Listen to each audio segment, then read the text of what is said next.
Hi hello வாங்க, எப்படி இருக்கிறீங்க? நல்லா இருக்குதுங்களா? இன்றைக்கி அஸ்வினி சீக்ரெட் சமையலில் வெண்டைக்காய் குழம்பு வைக்க போகிறோங்க. வெண்டைக்காய் புளி குழம்பு. அது எப்படி வைக்கலாம் பார்க்கலாமா? பாருங்கள், வெண்டைக்காவை நல்லா இந்த மாதிரி நீல வாக்கில் கட் பண்ணிக்கோங்க. நீளமாக இருக்கணும் வெண்டைக்காய். அதை நல்லா ஒரு கடாயில் போட்டு வறுத்துக்கோங்க. சும்மா இந்த பிசு தன்மை இருக்கும் வெண்டைக்காயில், அது போயிடும். அப்போ தான் நல்லா டேஸ்டியாக இருக்கும் வெண்டைக்காய் குழம்பு. வழவழப்பு இருக்காது. பாருங்கள், நான் அது எல்லாத்தையும் இதில் போட்டு 1/2 kg வெண்டைக்காய் எடுத்துருக்கேன். பாருங்கள், நல்லா வறுத்துடுறேன். வறுத்துட்டு நல்லா வறுத்தாச்சு. இப்போ நம்ம குழம்பு எப்படி பண்ணுறதுன்னு பார்க்கலாம். பாருங்கள், இந்த மாதிரி வறுத்துக்கோங்க. நல்லா வதங்கி சுருங்கி வரணும் வெண்டைக்காய். ஏன்னா வழவழப்பு தன்மை இருக்காது, நல்லாயிருக்கும். இப்போ நம்ம குழம்பு எப்படி செய்கிறது பாருங்கள். இந்த மாதிரி ஒரு கடாய் எடுத்துக்கோங்க. எண்ணெய் ஊற்றிக்கோங்க. கொஞ்சம் ஜாஸ்தி வெண்டைக்காய். பாருங்கள், கொஞ்சம் கடுகு போட்டுக்கோங்க. அது கூடவே கொஞ்சம் சீரகம் போட்டுக்கோங்க. பாருங்கள், பூண்டு இது மாதிரி ஒன்றும் பாதியமாக தட்டிக்கோங்க. ஒரு கொஞ்சம் லைட்டாக தட்டி போட்டுக்கோங்க. பூண்டு நல்லாயிருக்கும். பூண்டு போட்டால் வெண்டைக்காய் குழம்பு புளிக்குழம்புக்கு ரொம்ப டேஸ்டியாக இருக்கும். இது ரொம்ப சிம்பிளாக பண்ணுற புளிக்குழம்பு, குயிக்காக பண்ணலாம். பாருங்கள், வெண்டைக்காய் நல்லா வதக்கி எடுத்தாச்சு. நம்ம எண்ணெயும் கடுகும் போட்டு சீரகம் போட்டு வறுத்துட்டு இந்த பூண்டை இதில் போட்டுக்கணும்.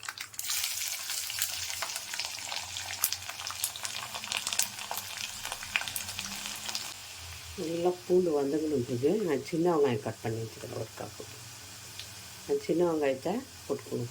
சின்ன வெங்காயம் தான் டேஸ்டியாக இருக்கும். சின்ன வெங்காயம் போட்டுக்கணும். பாருங்கள், பூண்டெல்லாம் நல்லா வதங்கிட்டு பாருங்கள், வெங்காயம் வதங்கிடுச்சு.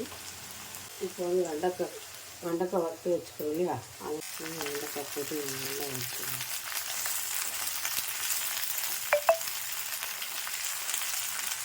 நல்லா வெண்டைக்காவை இதில் நல்லா வறுக்கணும். 5 நிமிஷம் நல்லா வறுக்கணும் எண்ணெயில். அப்போ தான் அந்த வழவழப்பு. பாருங்கள், நல்லா வெங்காயம் அதிகம். இது வெண்டைக்காய் வெங்காயம் பூண்டெல்லாம் நல்லா வதங்கிட்டு இப்போ தக்காளி ஒரு 2 சின்ன தக்காளி 2 எடுத்து கட் பண்ணிக்கோங்க. அதை போட்டு இது டேஸ்ட்டுக்கு தகுந்த மாதிரி உப்பு போட்டுக்கணும். உப்பெல்லாம் போட்டு நல்லா வதக்கணும். கூட கொஞ்சம் மஞ்சத்தூள் போட்டுக்கோங்க. இதில் காரத்துக்கு மிளகாத்தூளும் போட்டுக்கோங்க. எவ்வளோ காரம் வேணுமோ அவ்வளோ நல்லா மிளகாத்தூள் மஞ்சத்தூள் எல்லாம் போட்டு நல்லா வறுத்துருங்க. நல்லா வதங்கி தக்காளி எல்லாம் வதங்கி விட்டோம். அப்புறம் ஒரு கொட்டை புளி எடுத்து வச்சுக்கிறேன், அதை ஊற்றிடுவேன். வெண்டைக்காய் தக்காளி நல்லா போட்டு நல்லா வதங்கி ஒரு கொட்டை புளி எடுத்து ஊற வச்சு கரைச்சி வச்சுக்கிறேன், அதை ஊற்றிடுவேன்.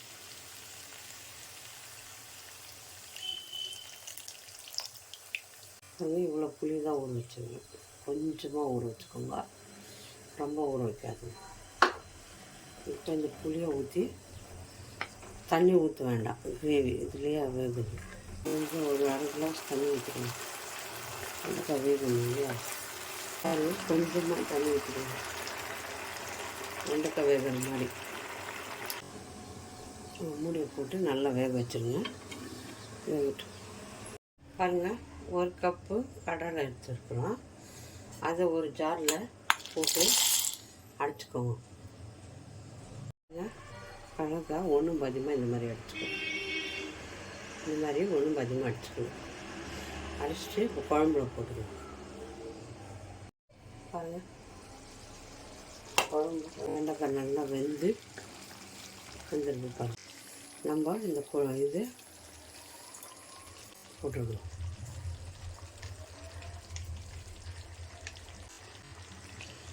அது போட்டுட்டு பாருங்கள், இப்போ எல்லாம் மிக்ஸ் பண்ணிக்கணும். ரொம்ப டேஸ்டியாக இருக்குங்க. புளிப்பு கடலக்காய் எல்லாம் கடலை எல்லாம் போட்டு நம்ம நல்லா ஒரு கிரேவி மாதிரி சாப்பிடும்போது அப்படியே நல்லா கடிப்படும் பல்லுக்கு. இந்த கடலக்காய் நல்லா டேஸ்டியாக இருக்கும். அவ்வளோதாங்க, வெண்டைக்காய் குழம்பு ரெடி ஆயிடுச்சு. இப்போ ஆஃப் பண்ணிக்கலாம். கம்மான்னு வெண்டைக்காய் குழம்பு. யார் யாருக்கு இந்த குழம்பு பிடிக்குமோ லைக் பண்ணுங்கள், ஷேர் பண்ணுங்கள், கமெண்ட் பண்ணுங்கள். அஸ்வினி சீக்ரெட்டை சர்ப்ரைஸ் பண்ணுங்கள். செம்ம டேஸ்டியாக இருக்கும். இது யார் யாருக்கு பிடிக்குமோ பாருங்கள், நல்லா சூப்பராக டேஸ்டியாக இருக்கும். நல்லா கிரேவியாக இந்த மாதிரி வெண்டைக்காவை இந்த மாதிரி செஞ்சு கொடுங்க. குழந்தைங்க நல்லா விரும்பி சாப்பிடுங்க. டேஸ்டியான வெண்டைக்காய் கிரேவி.